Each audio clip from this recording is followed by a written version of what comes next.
우리 이 시간 다 자리에서 일어나셔서 하나님께서 우리에게 허락하신 말씀을 함께 읽겠습니다. 오늘 우리에게 주시는 하나님의 말씀은 구약 성경 느헤미야 1장 1절에서 11절의 말씀입니다. 구약 성경 느헤미야 1장 1절에서 11절의 말씀입니다. 하나님의 말씀을 한 절씩 교독하여 읽겠습니다. 하가랴의 아들 느헤미야의 말이라. 아닥사스다 왕 제20년 기슬르월에 내가 수산궁에 있는데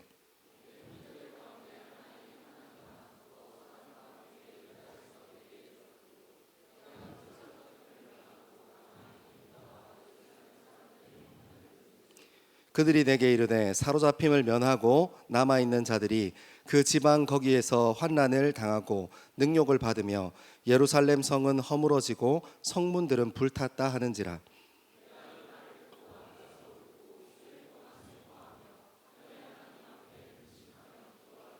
이르되 하늘의 하나님 여호와여 크고 두려우신 하나님이여 주를 사랑하고 주의 계명을 지키는 자에게 언약을 지키시며 긍휼을 베푸시는 주여 간구하나이다.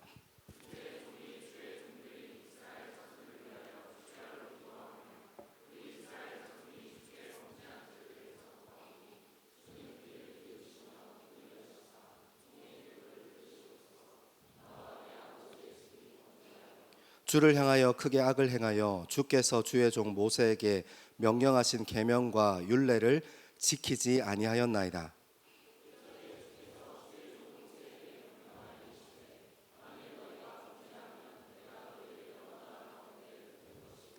만일 내게로 돌아와 내 계명을 지켜 행하면 너희 쫓긴 자가 하늘 끝에 있을지라도 내가 거기서부터 그들을 모아 내 이름을 두려고 택한 곳에 돌아오게 하리라 하신 말씀을 이제 청하건대 기억하옵소서.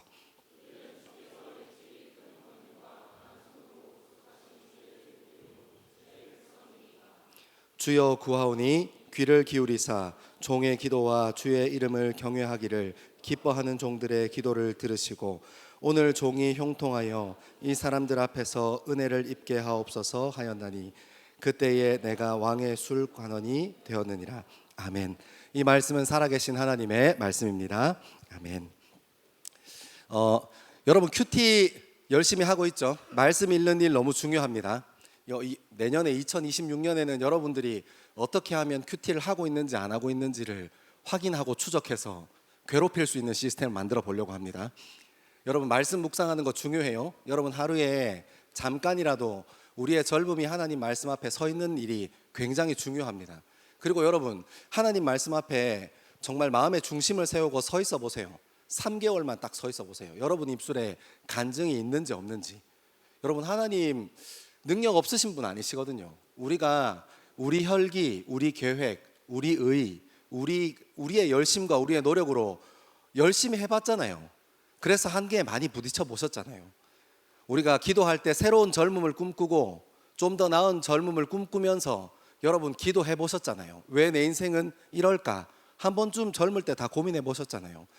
여전히 우리 젊음이 그렇다면 여러분 하나님 능력 있으신 분이십니다. 저와 여러분의 인생을 인도하실 하나님을 신뢰하고 우리 인생이 하루에 잠깐이라도 하나님 말씀에 붙들리는 시간, 그리고 그 잠깐 붙들렸던 그 시간으로 말미암아 우리 젊음이 주님께 속한 저와 여러분 되기를 소망합니다.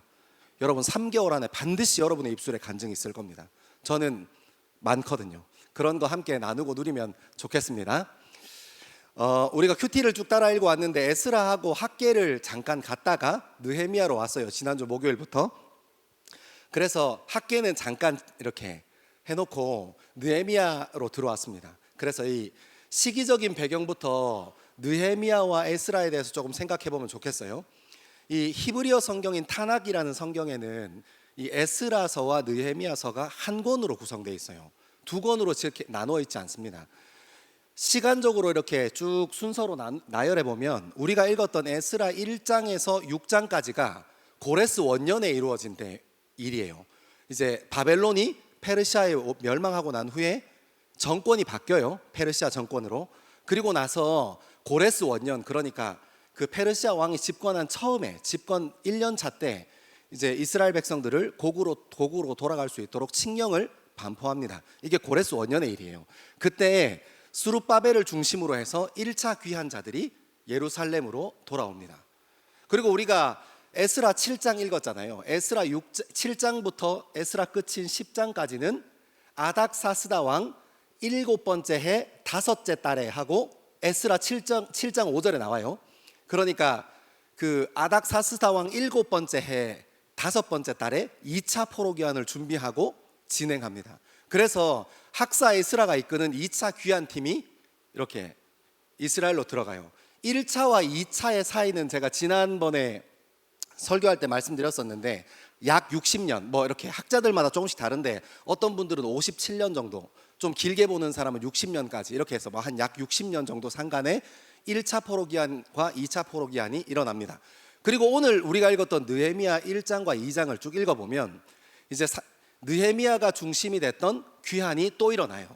요때가 언제냐 하면 아닥사스다 왕 제20년 되는 때예요. 그러니까 우리가 에스라 10장 마지막으로 읽었던 곳으로부터 오늘 느헤미야의 시작은 한 12년 7개월, 뭐 한 12년에서 13년 그 어간에 이렇게 일어난 일이라는 것을 알고 시작하면 됩니다. 그리고 또 하나 중요한 게 있는데 뭐냐면 느헤미야는 제가 아까 얘기하면서 언급했던 것처럼 고레스 원년에서부터 아닥사스다 왕 7년째까지가 한 57년에서 60년 정도 됐다고 했잖아요. 그리고 그 후에 느헤미야가 중심이 돼서 귀환하는 3차 귀환까지도 한 12년 13년 텀이 있어요. 우리는 그래서 자연스럽게 느헤미야가 어떤 사람인 걸 알 수 있냐면 포로로 와서 바벨론에서 태어난 2세라는 걸 알 수 있어요. 이 사람은 직접 포로로 끌려오진 않았지만 그 바벨론이라는 지역에서 나고 자라면서 이 바벨론이 무너지고 페르시아가 정권이 바뀌는 어수선한 틈을 타서 얼마나 그 사람이 가지고 있었던 노력과 성실과 그리고 그 사람이 가지고 있었던 빼어남들을 페르시아에서 이렇게 좋게 보고 술 맡은 관원이 되었다라고 얘기합니다. 요 정도 괴관 알면 되겠죠? 잊어버려도 돼요. 왜냐하면 그래야 제가 또 똑같은 설명해도 여러분들이 이런 표정으로 들어줄 거니까 감사합니다. 아무튼 요 정도 하면 느헤미야의 개관이 시작돼요. 아무튼 이렇게 해서 느헤미야의 이해가 시작되는데 우리가 오늘 내용이 길어서 말씀을 좀 천천히 따라 읽어 내려가면서 오늘 이 느헤미야 1장의 말씀이 우리 삶에 어떤 말씀을 주시는지 우리 젊음에 어떤 의미가 있는지를 좀 살펴보고 저와 여러분 삶 가운데 말씀하시는 하나님을 경험하고 만나는 저와 여러분 되길 소망합니다. 우리 1절에서부터 3절까지 같이 한번 읽겠습니다. 1절에서 3절입니다. 시작. 하가랴의 아들 느헤미야의 말이라. 아닥사스다 왕 제22 기슬르월에 내가 수상궁에 있는데 내 형제들 가운데 하나인 하나니가 두어 사람과 함께 유다에서 내게 이르렀기로 내가 그 사로잡힘을 면하고 남아있는 유다와 예루살렘 사람들의 형편을 물은즉 그들이 내게 이르되 사로잡힘을 면하고 남아있는 자들이 그 지방의 거기에서 큰 환난을 당하고 능욕을 받으며 예루살렘 성은 허물어지고 성문들은 불탔다 하는지라. 아멘. 아멘. 여러분 느헤미야 1장 1절에 보면 이 시기적인 배경과 장소적인 배경이 나와 있는데 조금 한번 따라가 봅시다. 하가랴의 아들 느헤미야의 말이라. 아닥사스다 왕 제20년, 그러니까 페르시아 왕 중에 아닥사스다 왕이라는 사람이 재위한 지 20년째 됐다는 거예요. 이때가 주전 445년쯤 됩니다. 이 연도는 거의 정확한 연도니까 그냥 445년이라고 이해하면 돼요. 그리고 기슬르월에라는 표현이 있어요. 기슬르월은 유대력으로 9월 달이에요. 그러니까 가을이죠. 태양력으로는 11월과 12월이에요. 그러니까 태양력으로 따지면 이 페르시아가 수상궁이 겨울을 맞이하고 있다는 것을 알게 돼요. 그리고 여러분 2장 1절에 이렇게 큐티한 사람은 아는데 또 20년 니산월에라는 표현이 있어요. 니산월이라는 표현은 1월달, 유대력으로는 1월달이라는 표현이고 태양력으로는 3월에서 4월쯤이에요. 여러분 이게 왜 중요하냐면 이 느헤미야가 지금 거주하고 있는 수상궁이라는 궁이 이 페르시아가 바벨론을 무너뜨리고 이 거대 제국을 건설했거든요. 그러니까 영토가 너무 넓은 거야. 지금처럼 와이파이가 터지는 것도 아니고 LTE가 터지는 것도 아니니까 페르시아 왕들은 그 다스리고 통치하는 것들을 조금 편하게 하기 위해서 수도를 페르시아 전역에 4군데를 지어놔요. 네 군데를 지어놓고 이제 왔다 갔다 하면서 그 인근 지역을 다스리는 형식으로 그 넓은 영토를 통치합니다. 그 중에 한 군데가 오늘 본문에 나오는 수산궁이에요. 이 수산궁은 페르시아의 네 곳 수도 중에 하나이고, 이 수산궁은 페르시아 왕이 언제 오냐면 봄철쯤 와요. 그리고 가을철쯤 되면 와요. 봄, 가을에 이 수산궁에서 바라보는 절경이 정말 아름답다고 해요. 그래서 왕이 실제로 페르시아 왕이 휴양지로 사용했다는 기록도 있을 만큼 이 수산궁 굉장히 아름다운 곳입니다.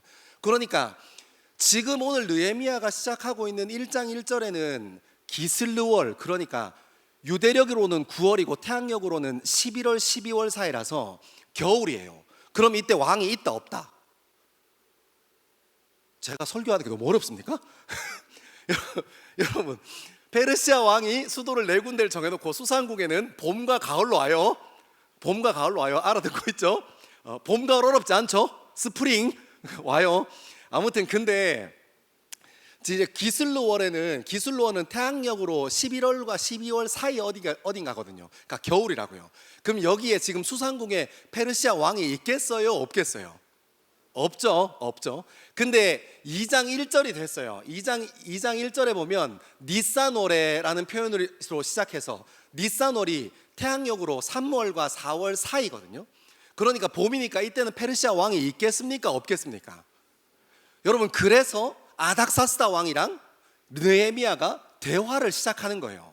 근데 여러분, 1장 1절에 이렇게 가득 배경을 채워놓은 이유가 뭐냐면, 문학적으로 에스라 말씀을 쭉 읽고 난 후에 느헤미야 말씀, 그러니까 이 책이 유대인들이 보기에는 한 권이라고 했잖아요.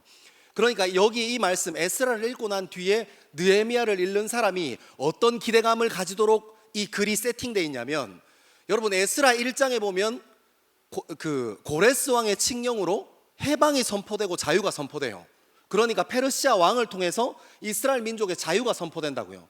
그러니까 느헤미야 1장은 추운 겨울, 아직까지 페르시아 왕이 오지 않았어. 곧 임박해 오는 봄에 어떤 일이 일어날 거라고 배경을 통해서 설명해주고 얘기해주는 거예요. 여러분, 성경 재밌지 않습니까? 여러분 표정 보니까 별로 재미없는 것 같은데, 보면 진짜 재밌어요. 이게 이런 시기적인 것들 배경을 가지고 이제 느헤미야 2장부터 뭔가 대단한 일이, 뭔가 큰 일이 일어날 거야 하고 1장의 이 배경을 통해서 암시를 주는 거예요. 이제 곧 페르시아 왕이 수산궁에 오게 될 겁니다.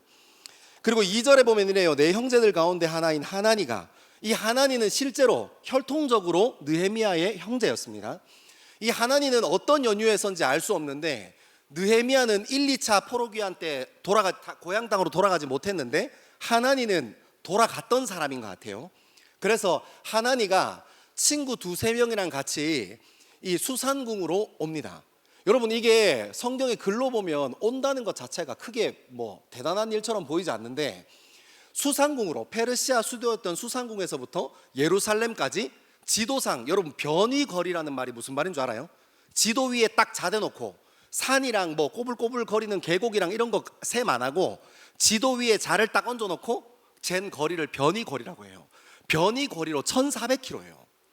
그러니까 고대의 페르시아 때에 뭐 이렇게 운송수단이나 이렇게 도로수단이나 이런 것들 감안해 보면 실제로 편도로 수산궁에서 예루살렘까지 한 1600km 이상 가야 되는 거예요.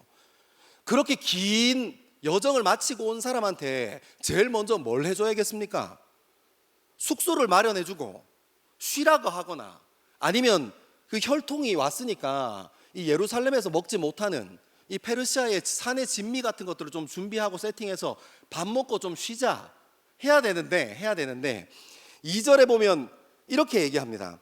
두 사람이 함께 유다에서 내게 이르기로 내가 그 사로잡힘을 면하고 남아있는 유다와 예루살렘에 사는 사람들의 형편을 물은즉, 그러니까 여러분 이게 지금 느헤미야가 급한 거예요. 느헤미야가 굉장히 급합니다. 이 좀 쉬어라, 먹어라, 마셔라 이런 이야기가 아니라 이제 막 도착한 사람들에게, 그 형제에게 바로 물어보는 거예요. 귀한 자들의 삶이 좀 어때? 귀한 자들이 예루살렘에서 지금 어떻게 좀 살고 있어? 그 형편이 좀 어때? 하고 묻는 겁니다.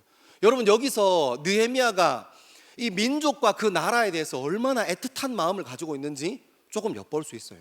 그리고 느헤미야가 그 나라와 민족을 향해서 중심을 세우고 하나님께 중심을 세운 사람이라는 것도 알 수 있습니다. 왜냐하면 이스라엘 백성들이 언약의 땅에 들어가면, 약속의 땅에 들어가면 하나님께서 새롭게 하시고 회복하실 거라고 말씀하셨거든요.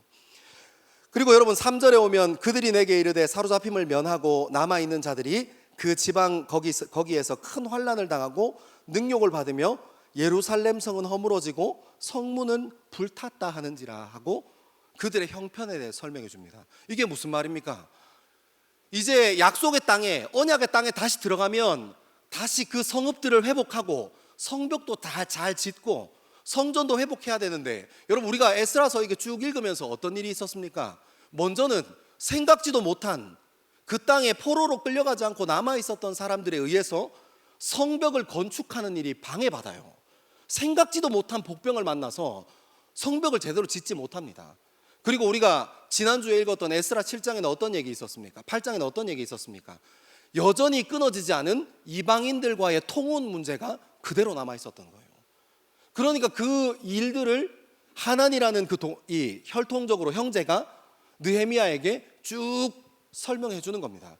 여러분 저는 1절에서 3절까지 이렇게 쭉 읽어 내려가면서 굉장히 단순하지만 중요한 진리를 발견했어요. 그게 뭐냐면 믿음과 신앙은 환경에 좌우되지 않는다는 거예요. 여러분 오늘 1절에서 3절까지 무엇을 표현하고 있습니까?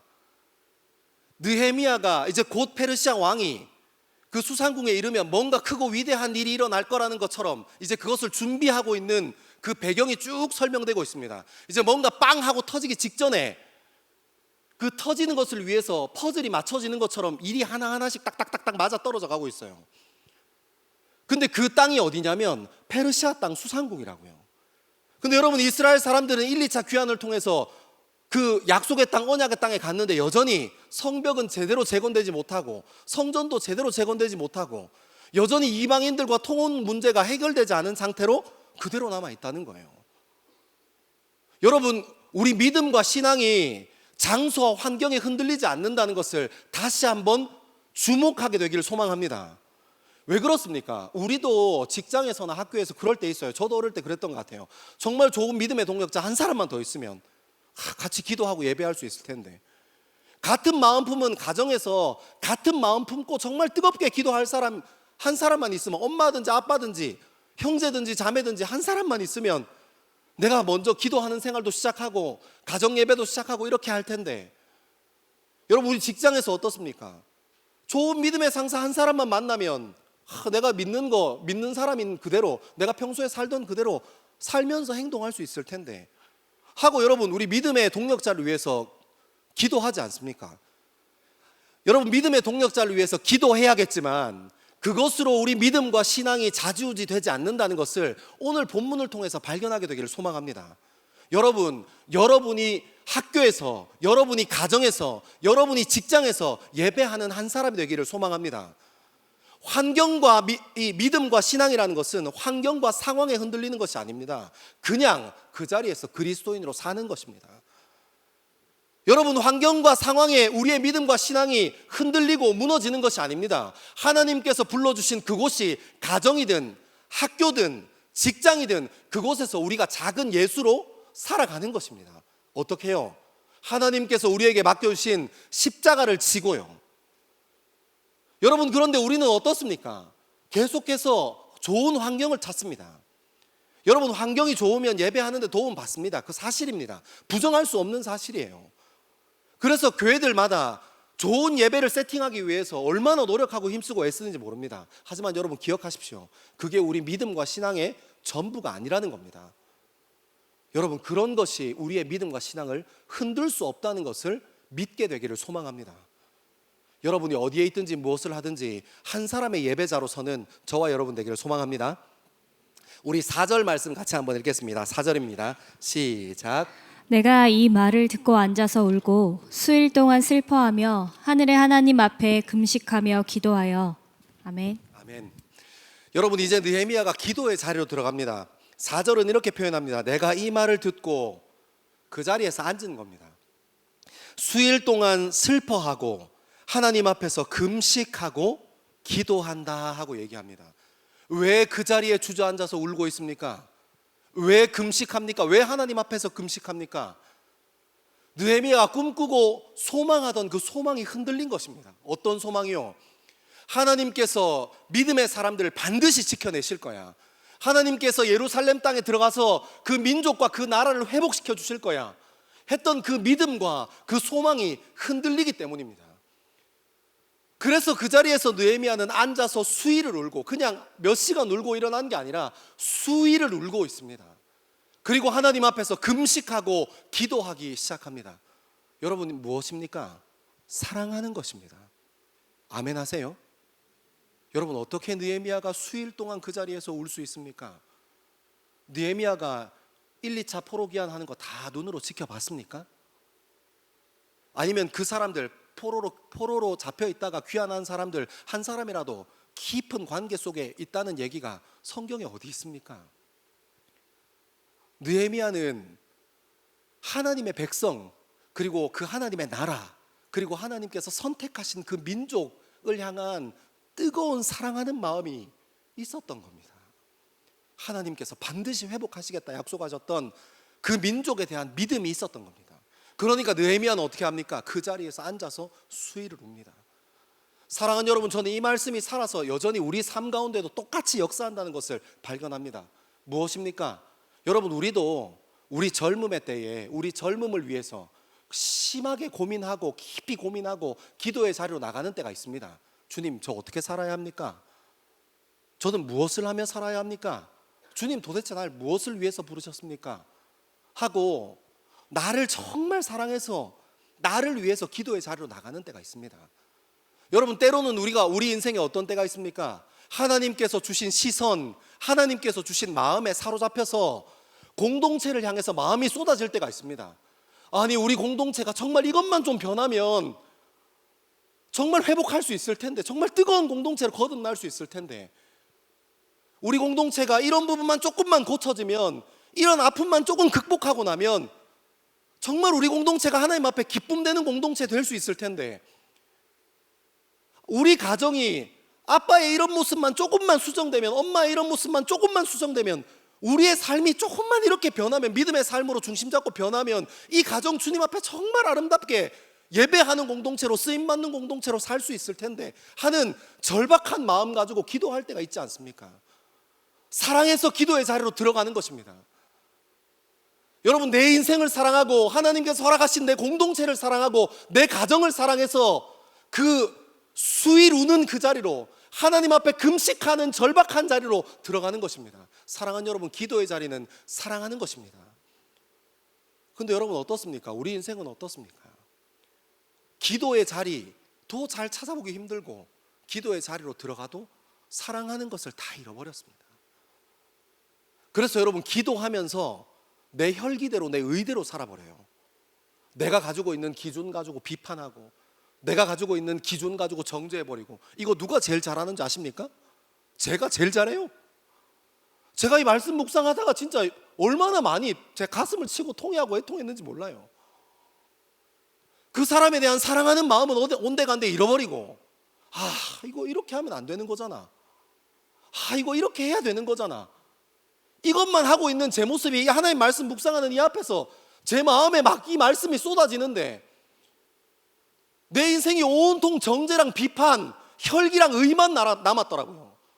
사랑하는 여러분, 저는 여러분에게 이 말씀 앞에서 질문하고 싶습니다. 여러분의 기도의 자리는 괜찮습니까?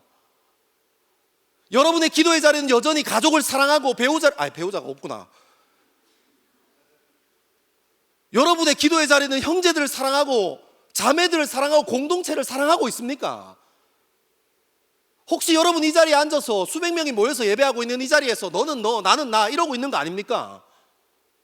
우리가 주님의 이름으로 같이 모인 이 자리에서도, 함께 찬양하고 함께 예배하는 이 자리에서도 너는 너, 나는 나 하고 있는 거 아닙니까? 우리 의대로. 내가 왜? 사랑하는 마음은 잃어버리고, 기도의 자리도 잃어버리고. 여러분, 혹시 여러분은 여러분을 정말 사랑하십니까? 여전히 끊어져야 할 것들 붙잡고 여러분들 사랑하지 못하고, 그 중독이나 끊어져야 할 것에서 결별하지 못하고 그거 붙잡고 살고 계시지 않습니까? 우리 인생을 진지하게 사랑하지 않아서 그런 겁니다. 사랑하는 여러분, 기도는 사랑하는 자리입니다. 수위를 울어도 그것으로 우리의 마음, 사랑하는 마음을 다 정리할 수 없는 것. 하나님 앞에서 수위를 금식해도 그래도 금식할 만한 가치가 있는 것, 사랑하는 것 앞에서 우리가 마음이 쏟아지는 것 아닙니까? 사랑하는 여러분, 우리가 살아갈 일주일, 저는 저와 여러분이 하나님 앞에 기도하는 그 자리가 여러분이 여러분의 가정과 여러분의 친구와 믿음의 동역자들을 사랑하는 그런 기도의 시간 안에 거하는 저와 여러분 되기를 소망합니다. 너무너무 중요합니다. 여러분, 시편 기자가 이렇게 고백한 것이 있습니다. 시편 56편 8절입니다. 우리 같이 한번 읽겠습니다. 시편 56편 8절의 말씀입니다. 시작. 나의 유리함을 주께서 계수하셨사오니 나의 눈물을 주의 병에 담으소서. 이것이 주의 책에 기록되지 아니하나이까. 아멘. 여러분, 시편 기자는 이 눈물에 대해서 이렇게 얘기합니다. 하나님 내 유리함 아시죠? 하나님, 제가 기도하는 자리에서 하나님 앞에서 그리고 내 민족과 내 사랑하는 나라를 위해서, 이스라엘을 위해서 기도했던 그 기도 아시죠? 주님, 내 눈물 아시죠? 주님, 당신의 그 책에 내 눈물이 기록되지 않았습니까? 여러분, 이렇게 시편 기자도 눈물이 담긴 기도에 대해서 다시 회복하기를 소망하고, 그리고 하나님께서 그 기도를 기억하여 주실 거라고 믿고 믿음으로 나가는 겁니다. 여러분, 생명책에 기록한다는 것은 성경에서는 구원에 대한 이야기입니다. 여러분, 우리의 눈물이 그냥 사랑하는 일로 그치는 것이 아니라 어디에까지 이어진다는 겁니까? 생명을 품는 데까지 이어진다는 겁니다. 사랑하는 여러분, 우리의 기도에 눈물이 말라버리지 않았습니까? 우리가 주님 앞에 예배하고 찬양할 때 혹시 우리의 눈물이 말라버리지 않았습니까? 우리가 큐티하고 말씀 보는 자리에서, 묵상하고 정리하는 자리에서 여러분, 혹시 우리의 신앙에 눈물이 말라버리지 않았습니까? 눈물이 말라버렸다는 것이 무엇을 의미합니까? 사랑하지 않는 것입니다. 메말라버린 것입니다. 우리가 하나님 앞에 뜨겁게 눈물 흘리고 했던 젊음을 한번 돌이켜 보십시오. 그냥 사랑하는 마음으로 하나님 아니면 해결해 주실 분이 없다는 그 믿음 하나 가지고 주님 앞에 섭니다. 절박함 하나 가지고요. 오늘 우리 의선자매가 기도했던 것처럼 우리가 할 수 있는 것 아무것도 없어서 내 인생을 위해서, 내가 사랑하는 공동체와 내 형제 자매를 위해서, 믿음의 동역자들을 위해서 기도하는 자리에 뜨거운 마음으로 그거 하나 가지고 섭니다. 근데 여러분, 사랑하는 일로 끝납니까? 우리는 경험적으로 알고 있습니다. 하나님을 뜨겁게 마주하는 은혜 안으로 들어간다는 것도 알고 있습니다. 여러분, 혹시 우리 기도가 은혜 안에서 기도했던, 하나님을 마주하는 그 감격 안에서 기도했던 그 감격을 잃어버리진 않았습니까? 사랑도 잃어버리고, 감격도 잃어버리고, 감동도 잃어버리고, 내 의와 내 혈기만 남아서 내가 가지고 있는 기준과 내가 가지고 있는 잣대만 가지고 넌 틀렸어, 넌 맞아, 이렇게 하고 있지는 않습니까? 여러분, 느헤미야는 하나님의 백성들, 그 나라를 품고 수위를 눈물로 기도하기 시작합니다. 저와 여러분의 기도에 눈물이 회복되어지기를 소망합니다. 그리고 시편의 기자가 고백했던 것처럼 하나님 기억하시죠? 하나님, 내가 기도의 자리에서 흘렸던 눈물 기억하시죠? 제가 당신 은혜 안에 있었던 거 주님 기억하시죠? 이렇게 주님과 깊이 교제하는 저와 여러분 되기를 소망합니다. 우리 5절의 말씀 같이 한번 읽겠습니다. 5절입니다. 시작. 이르되 하늘의 하나님 여호와 크고 두려우신 하나님이여, 주를 사랑하고 주의 계명을 지키는 자에게 언약을 지키시며 긍휼을 베푸시는 주여 간구하나이다. 아멘. 아멘. 여러분이 느헤미야가 이제 기도를 시작합니다. 이르되, 이제 기도를 이렇게 시작한다는 거예요. 제가 너무너무 깜짝 놀랐습니다. 저는 느헤미야 같이 그 나라와 민족을 품고 수일 기도하고 수일 하나님 앞에서 금식했다면 저는 바로 다이렉트로 하나님이 이 민족 어떻게 할 겁니까?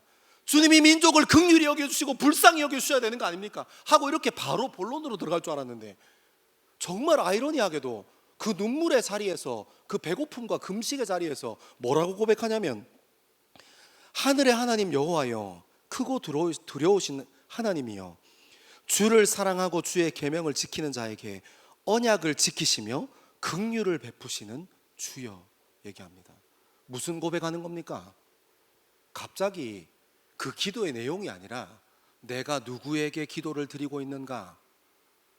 내 기도를 받으시는 분이 누군가? 그러니까 바른 신앙 고백이 세워지는 겁니다. 사랑하는 여러분, 이게 다른 종교와 기독교가 가지고 있는 기도의 차이입니다. 다른 종교들은 기복을 원하니까 그냥 내가 원하는 거, 내가 지금 필요한 때에 내가 원하는 것 바로 내가 섬기는, 내가 빌고 있는 신한테 바로 달라고 하는 거지만, 기독교는 무엇이 다른 겁니까? 우리는 천지를 주관하신 하나님께서 하나님의 생각이 있어, 하나님의 계획이 있어, 하나님의 방법이 있어를 믿는 겁니다.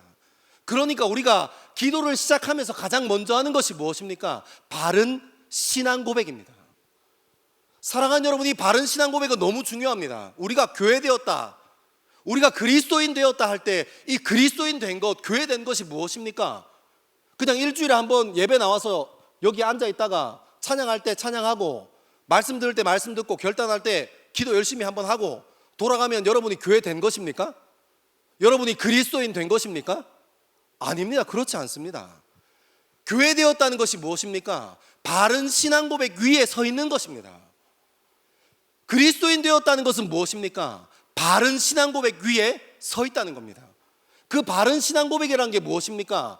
구약에서는 느헤미야가 고백했던 것처럼 하나님은 이런 분이시다, 약속을 지키시는 분이다, 주님 사랑하는 사람을 절대 포기하지 않는 분이시다 하고 그렇게 신앙 고백하지만, 우리는 어떤 신앙 고백을 가지고 있습니까? 약속하셨던 메시아가 오직 예수 그리스도 뿐이시다. 아멘. 아멘 하시죠?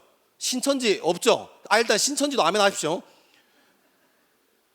일단 나중에 그 자세한 이야기는 다시 하고, 여러분 다시 오실 메시아가 재림하신 예수 그리스도십니다. 아멘. 여러분, 이것이 우리의 고백이고 이것이 우리의 신앙 고백입니다. 여러분, 이 위에 서 있지 않는 기도가 뭐라고 얘기합니까? 의미 없다고 얘기하는 겁니다. 사랑하는 여러분, 저는 여러분에게 하나님이 어떤 존재인지가 명확해야 기도의 방향성이 시작된다고 믿습니다. 여러분, 우리가 때로는 몸이 아프고, 때로는 우리가 원하는 직장이 있고, 우리가 원하는 어떤 것이 있어서 주님 앞에 기도할 때 하나님께 바른 신앙 고백하는 것과 바르게 신앙 고백하지 못하는 것이 무슨 차이가 있습니까? 차이가 있죠. 왜냐하면 우리 인생을 치유하실 분은 하나님이시라는 걸 믿는 겁니다.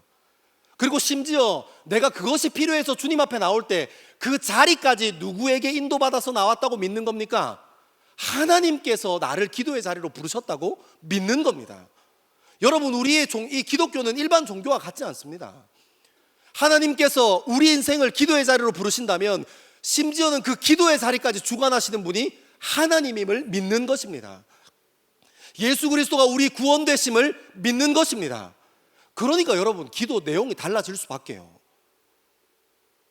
우리가 세상에 있는 종교처럼 기복주의적으로 기도하면 내가 이것을 힘쓰고 애써서 기도해서 얻어내야 되는 것이지만, 하나님께서 나를 향한 계획이 있으시다면, 하나님께서 나를 구원하신다는 확신이 있다면 어떻게 기도합니까? 주님께서 인도하시는 대로 따라가겠습니다. 주님이 서 있는 곳에 저도 같이 서겠습니다. 주님이 바라보시는 그곳을 저도 같이 바라보겠습니다. 여러분, 이것이 우리의 기도이고 우리의 방향입니다. 여러분, 기도는 사랑하는 자라고 했습니다. 심지어는 민족과 나라를 사랑하고 가정과 이웃과 믿음의 동역자를 사랑하는 일을 넘어서 무엇까지 사랑하는 겁니까? 하나님을 더 깊이 사랑하는 자리까지 우리를 인도해 가는 겁니다. 사랑하는 여러분, 저는 이걸 여러분들이 경험해 보기를 소망합니다. 여러분, 주님을 정말 뜨겁게 사랑하는 기도의 자리, 이거 한번 경험해 봐야 알아요. 하나님께서 나라는 존재, 생각하는 것도 행동하는 것도 하나도 소망이 없고 하나도 빛이 없는 존재인데, 하나님께서 나 같은 사람을 일방적으로 사랑하셔서 나와 함께 머물고 계시다는 그 확신, 내가 하나님 주님 사랑합니다 하고 고백하면 그 자리에서 나의 기도를 듣고 계셔서 나도 사랑하는데 하는 그 확신, 여러분, 저는 이것을 여러분들이 경험하게 되길 소망합니다. 경험해 본 사람은 알아요. 이 사랑이 얼마나 크고 놀라운 것인지. 그래서 여러분, 믿음의 사람들의 인생 보십시오. 하나님께서 내 인생을 사랑하고 하나님께서 그 믿음의 사람들의 인생을 계획하셨다는 그 믿음 위에 인생이 뒤집어져 버립니다.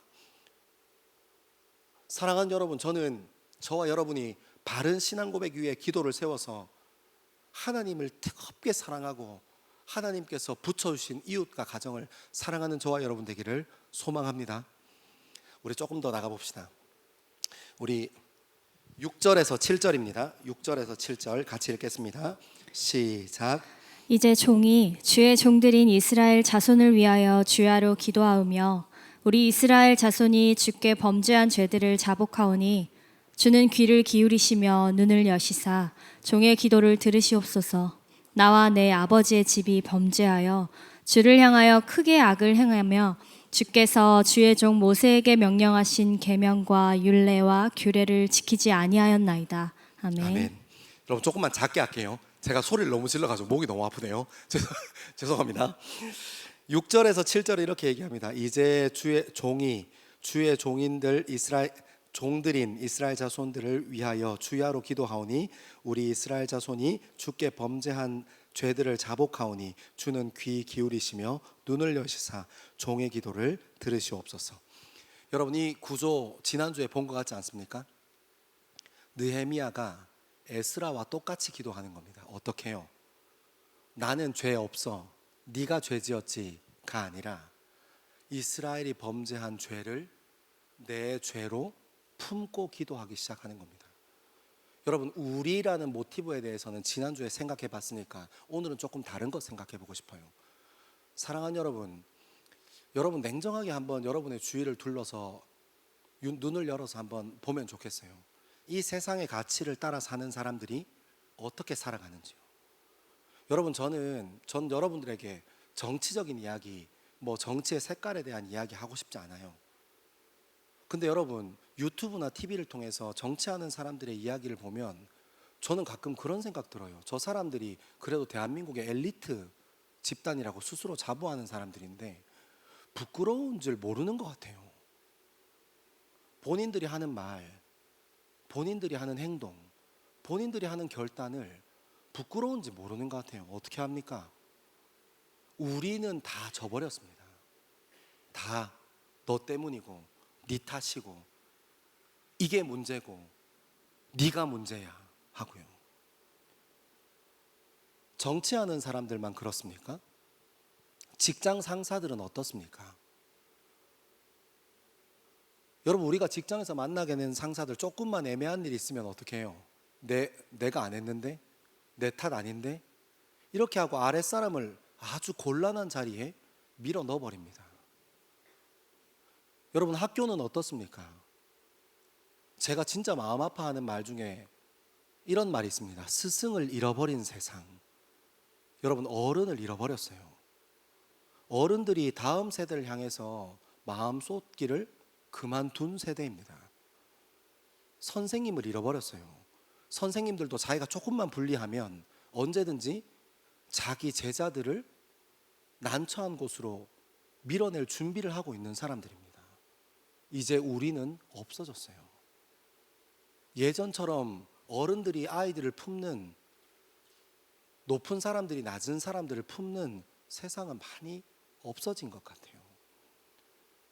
여러분, 제가 정말 가슴 아픈 이야기하면 목회자는 다릅니까? 전 참 마음이 너무 어렵더라고요. 저도 여기서 자유로울 수 없는 목회자라서 내 이익에 빠르고 내 유익에 빠르고 말은 맨날 청년들 사랑한다고 하고 말은 그럴듯하게 할 줄 아는데 저도 자유하지 못할 때가 있습니다. 여러분, 그래서 우리 목회자들 위해서 같이 좀 기도해 주십시오. 중심 잘 지킬 수 있도록, 흔들리지 않도록. 여러분, 이 세상 사람들은 그렇게 살아갑니다. 직장 상사들은 아랫사람에게, 높은 사람들은 낮은 사람에게, 선생들은 제자들에게, 어른들은 아이들에게. 여러분, 이 세상을 뒤집어낼 수 있는 일이 우리라고 작정하고 품는 거 말고 다른 방법이 있습니까? 너의 죄를 나의 죄로, 내 아랫사람의 죄를 나의 죄로, 내 윗사람의 죄를 나의 죄로, 우리 부모의 죄를 나의 죄로, 우리 믿음의 동력자들의 죄를 나의 죄로 함께 품고 기도의 자리로, 사랑하는 자리로 나가는 것 말고 이 세상을 뒤집어 놓을 다른 방법이 있습니까? 아니요, 없어요. 사랑하는 여러분, 그래서 우리가 기도의 자리를 회복해야 하는 것입니다. 누군가 한 사람이 해야 한다면, 제가 말씀 묵상하다가 연습장에 썼어요. 주님, 제가 쓰임받는 한 사람 되게 해주십시오. 아무도 그 길 안 가려고 한다면 그 길 가는 흉내라도 내는 한 사람 되게 해주십시오. 사랑하는 여러분, 저와 여러분이 우리 가정에서, 여러분이 있는 학교에서, 직장에서 우리라고 품고 함께 기도하고 정말 사랑하는 저와 여러분 되기를 소망합니다. 여러분, 그것 이외에 세상이 변할 수 있는 방법이 없습니다. 제가 성경 보니까 그렇더라고요. 예수님께서 홀로 십자가의 길을 걸어가셨습니다. 그분이 십자가 위에서 이루어내신 것이 무엇입니까? 대속입니다. 이 세상의 모든 죄를 짊어지시고 본인 스스로 짊어지신 겁니다. 누가복음 9장에 보면 이런 표현이 있습니다. 아무든지 나를 따르려거든 자기 십자가를 지고. 사랑하는 여러분, 우리가 이번 돌아오는 한 주만이라도 저와 여러분이 십자가를 지는 일에 겁내지 않는 저와 여러분 되기를 소망합니다. 여러분 가정을 위해서, 여러분의 학교를 위해서, 여러분의 직장을 위해서, 여러분의 목장 소그룹을 위해서 기도하고 사랑하는 그런 기쁨 누리는 귀한 시간 되기를 소망합니다. 우리 하나만 좀 더 읽어봅시다. 우리 8절과 9절입니다. 8절과 9절입니다. 시작. 옛적에 주께서 주의 종 모세에게 명령하여 이르시되 만일 너희가 범죄하면 내가 너희를 여러 나라 가운데에 흩을 것이요 만일 내게로 돌아와 내 계명을 지켜 행하면 너희 쫓긴 자가 하늘 끝에 있을지라도 내가 거기서부터 그들을 모아 내 이름을 두려고 택한 곳에 돌아오게 하리라 하신 말씀을 이제 청하건대 기억하옵소서. 아멘. 우리 역대하 7장 13절과 14절 같이 한번 읽겠습니다. 없나요? 여러분, 요 내용은 어떤 내용이냐면 느헤미야가 우리 역대하 쭉 할 때 역대하 7장에서 뭐 했냐면 성전 봉헌식, 성전 낙성식 했던 거 기억나요? 거기에 보면 솔로몬이 하나님 앞에 기도합니다. 이 흉년이 들거나 기근이 들거나 전쟁이 있어서 이스라엘 백성들을 하나님께서 흩으신다면, 죄 가운데 이스라엘 백성들이 죄 가운데 있을 때에 죄로 인해서 하나님께서 이스라엘 백성을 흩으신다면, 그때 다시 하나님의 이름을 기억하고 다시 하나님의 이름을 찾고 다시 하나님 말씀에 중심 삼는 사람들이 있다면 다시 하나님 당신의 영광을 위해서 모아주십시오 하는 표현입니다. 여러분, 저는 이 말씀 이렇게 8절 9절 말씀을 몇 번 읽으면서 제 마음에 그런 마음이 있었어요. 정말 느헤미야는 누구보다도 하나님 말씀을 깊이 사랑하는 사람이었구나 하는 것을 알게 됐습니다. 여러분, 느헤미야는 껍데기만 그리스도인, 껍데기만 교회가 아니었어요. 태어나기를 바벨론에서 태어난 사람이었어요. 정권이 교체되는 그 시기를 잘 만나서 자기의 탁월함과 자기의 능력이 인정받아서 그 페르시아 4개의 수도 중에 한 곳이었던 수상궁에서 술 맡은 관원으로 일하는 사람이었어요. 근데 여러분, 이 사람의 중심에 무엇이 가득 차 있었던 사람이냐면 하나님 말씀으로 가득 차 있었던 사람이에요. 어떤 하나님의 말씀입니까? 반드시 회복하겠다 약속하신 하나님이요. 사랑하는 여러분, 저는 이렇게 오늘 말씀 정리하고 싶습니다. 여기 앉아있는 젊음 중에 젊음에 근심이 있고 고민이 있다면 오늘 느헤미야의 기도를 기억하게 되기를 소망합니다. 하나님께 중심을 세우고 하나님을 찾는다면 반드시 하나님께서 회복하실 것입니다. 하나님의 나라와 그 젊음을 위해서 회복하실 것입니다. 힘들어서 낭망하는 사람이 있다면 오늘 이 시간 같이 하나님을 위해, 하나님의 이름을 높이고 기도하는 이 시간에 하나님께 중심 세우는 저와 여러분 되기를 소망합니다. 혹시 주변의 어려움과 힘듦으로 인하여, 마음의 상처로 인하여 넘어져 있는 지체가 기억난다면 그 영혼을 위해서 같이 찬양하고 기도하는 시간 되기를 소망합니다. 왜요? 느헤미야가 고백했던 것처럼 하나님께서 반드시 그의 이름을 부르고 하나님을 찾는 사람을 통하여 회복시키실 것이기 때문입니다. 우리 시간 다 같이 자리에서 일어나겠습니다. 우리 더 기쁜 자리로, 더 기쁜 예배의 자리로 함께 나아가겠습니다.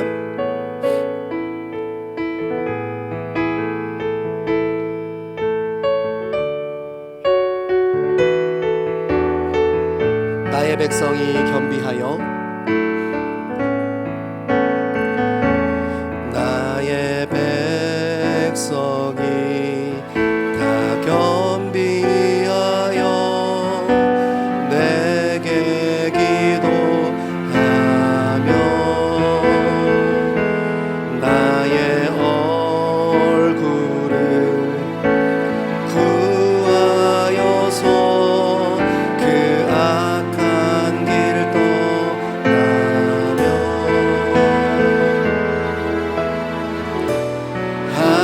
하늘에서 듣고 죄를 사하며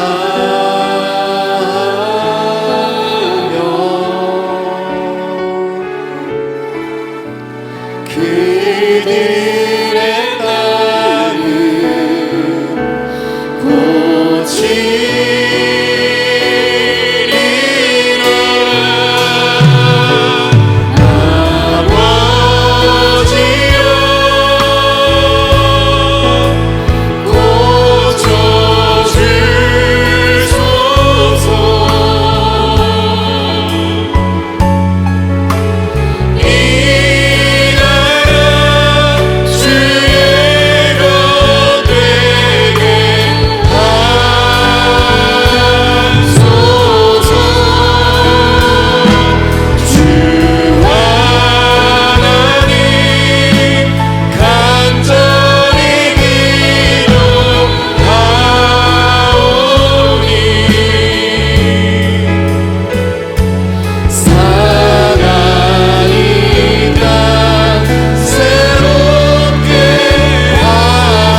주님의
사랑하는 젊은 그리스도인들이 이 시간 같이 한번 받은 말씀 품고 기도하기 시작합시다.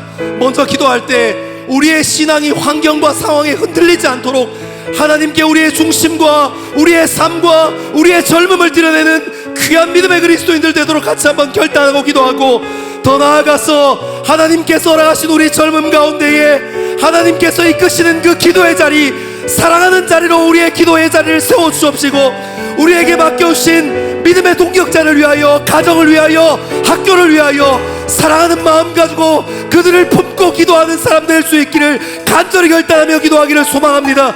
우리가 다시 한번 우리의 마음의 중심을 세우고 기도할 것은 우리의 기도의 첫 시작이 바른 신앙 고백이 되게 하시고, 하나님께서 우리를 구원하시고 하나님께서 우리의 젊음을 이끌어 가실 것이니, 우리의 젊음도 우리의 기도의 제목들도 우리의 사랑도 온전히 하나님께서 인도하여 달라고 우리 시간 주의 이름 이 시간 크게 세 번 외치고 함께 기도합니다. 주여, 주여, 주여.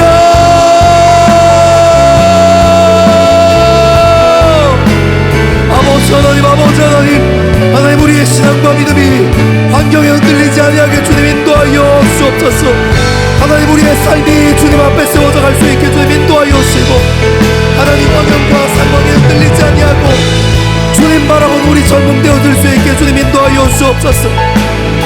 아버지 하나님, 아버지 하나님, 느헤미야와 같이 기도하는 그 자리가 사랑의 자리 될 수 있게 주님 인도하여 주옵소서. 하나님 가정을 위하여 기도하고, 형제를 위하여 기도하고, 자매를 위하여 기도하고, 믿음의 사람들을 위하여 기도하고, 소그룹 공동체를 위하여 기도하고, 학교를 위하여 기도하고, 직장을 위하여 기도할 때에 아버지 하나님, 아버지 하나님, 우리의 삶의 중심과 기도의 중심을 하나님께서 인도하여 주시고 하나님께서 중심 잡아 주셔서 사랑하는 일에 쓰임받을 수 있게 주님 인도하여 주시옵소서. 아버지 하나님, 아버지 하나님, 사랑하는 일을 위하여 하나님께 우리의 중심이 세워지고 기도하는 그 자리가 마음껏 내 주변에 있는 믿음의 사람들을 사랑하는 자리 되게 주님 도와주옵소서. 하나님 눈물이 메말라버렸다면 다시 한번 그 눈물을 회복할 수 있는 시간 될 수 있게 주님 인도하여 주옵시고, 아버지 하나님, 아버지 하나님, 우리의 기도의 자리를 붙잡아 주옵소서. 하나님, 하나님 눈물이 메말라버린 그 자리에 하나님의 사랑과 하나님의 마음이 함께하기를 소망하고, 하나님 그것으로 말미암아 주님께 연단받아주고 주님 앞에 중심 세워진 우리 젊음 될 수 있게 주님 인도하여 주옵소서. 하나님 기도의 자리에서 마음껏 주님 사랑하는 마음들을 나누게 하시고 함께 주님 앞에 세워져 갈 수 있게 주님 인도하여 주옵소서. 하나님 느헤미야와 같이 주님 앞에 절박한 기도의 사람으로 설 수 있게 주님 인도하여 주옵소서. 하나님 우리의 젊음이 왜 기도의 자리를 잃어버렸습니까? 하나님 왜 사랑하는 일들을 잃어버렸습니까? 하나님 왜 우리에게 바른 신앙이 무너져 버렸습니까? 하나님 우리의 신앙이 왜 정체되어 있습니까? 하나님 우리의 눈물이 왜 머물러져 있습니까? 왜 우리의 삶이 메말라져 가고 있습니까? 아버지 하나님, 아버지 하나님, 우리의 삶을 붙잡아 주옵소서. 하나님 기도를 회복하여 주옵소서. 하나님 기도의 자리가 회복되어질 수 있게 주님 역사하여 주옵소서. 아버지 하나님, 아버지 하나님, 사랑하는 일에 쓰임받는 우리 될 수 있게 주님 인도하여 주시고, 하나님 사랑으로 말미암아 주님 앞에 우리의 기도가 세워져 갈 수 있기를 간절히 바라고 소망합니다. 주님 역사하여 주옵소서. 하나님 앞에 머무를 수 있는 우리 될 수 있게 주님 인도하여 주시고, 주님 바라볼 수 있는 우리 될 수 있게 주님 인도하여 주옵소서. 하나님 우리의 유익과 우리의 유익을 위하여 주님 앞에 서지 아니하고 하나님께서 신나라와 그 말씀 붙잡고 주님 앞에 설 수 있게 주님 인도하여 주옵소서. 주여,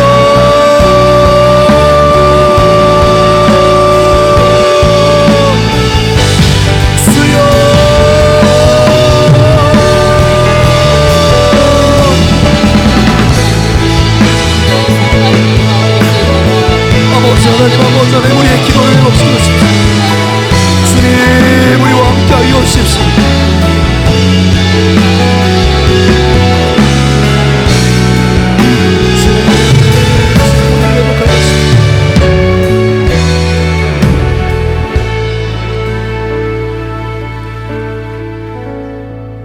우리 시간 성령 하나님을 의지하며 깊은 기도의 자리로 함께 나아가길 소망합니다.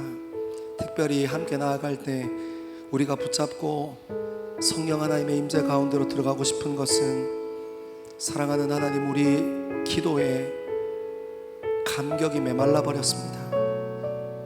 하나님, 더 이상 기도가 누군가를 사랑하고 하나님을 사랑하기 위한 자리가 아니라 내가 원하는 것을 이루는 자리로 남아버렸습니다. 하나님, 기도의 자리에서도 금식하고 애통하고 탄식하던 그 사랑을 잃어버렸습니다.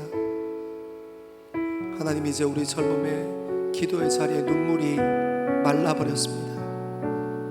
사랑하는 하나님, 이 시간 성령 하나님의 임재를 간절히 고하고 기다리며 주님 앞에 서기 원하는 것은 하나님, 우리의 젊음의 기도의 자리가 다시 한번 주님을 뜨겁게 사랑하는 자리, 공동체를 뜨겁게 사랑하는 자리, 나와 믿음의 동력자들과 내가 마음에 품고 있는 사람들을 뜨겁게 사랑하는 자리가 될 수 있도록 주님, 우리의 기도를 인도하여 주옵소서. 우리 그런 마음 가지고 함께 성령 하나님에 의지하며 깊은 기도의 자리로 함께 나아가겠습니다. 기도하겠습니다. 아버지 하나님, 아버지 하나님, 하나님, 우리의 젊음이 기도를 잃어버리지 않았습니까? 하나님, 우리의 기도에 감격을 잃어버리지 않았습니까? 하나님, 우리가 교회 되었다 할 때 하나님, 그 눈물을 잃어버리지 않았습니까? 하나님을 깊이 사랑하고 나에게 붙여주신 가정을 깊이 사랑하고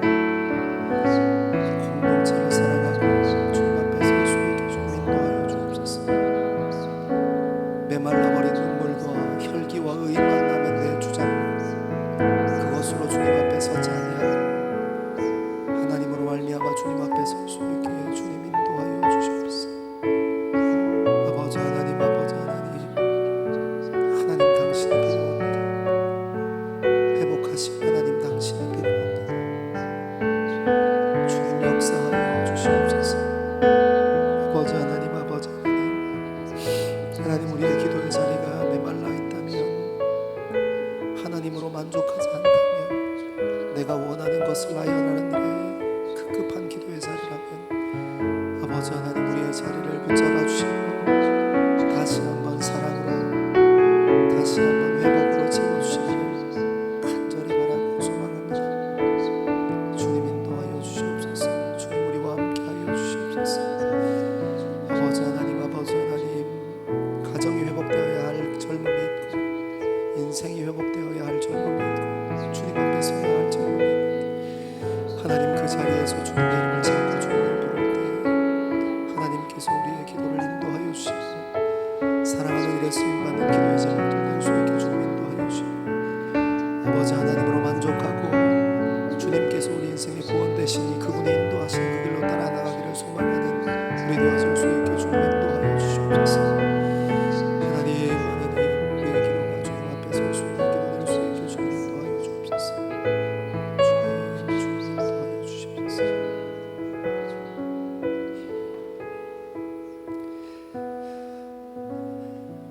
사랑하는 하나님, 그 나라와 그 민족을 사랑했던 느헤미야의 기도를 기억합니다.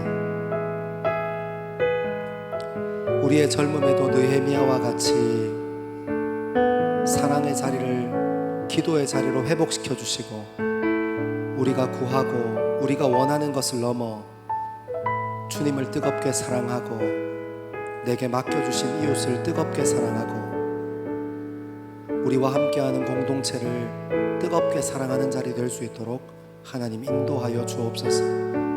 하나님, 우리 기도의 자리 가운데에 바른 신앙 고백을 허락하셔서 하나님께서 우리의 구원 되심을 다시 한번 기억하고 하나님께서 우리 삶을 인도하시는 그 인도하심 따라 걸어갈 수 있는 우리들 될 수 있게 우리와 함께하여 주옵소서.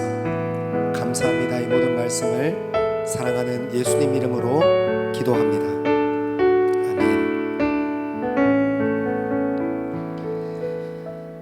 주님 한 분만으로 충분하고 기도의 자리가 다시 한번 사랑의 자리로 회복되어지기를 소망하는 젊은 그리스도인들 위해, 그리고 예배를 사모하여 함께 예배의 자리를 지키는 하나님의 백성들 위해 하나님께서 선포하신 복을 선언합니다. 여호와는 내게 복을 주시고 너를 지키시기를 원하며, 여호와는 그의 얼굴을 내게 비추사 은혜 베푸시기를 원하며, 여호와는 그의 얼굴을 내게로 향하여 드사 평강 주시기를 원하노라. 아멘.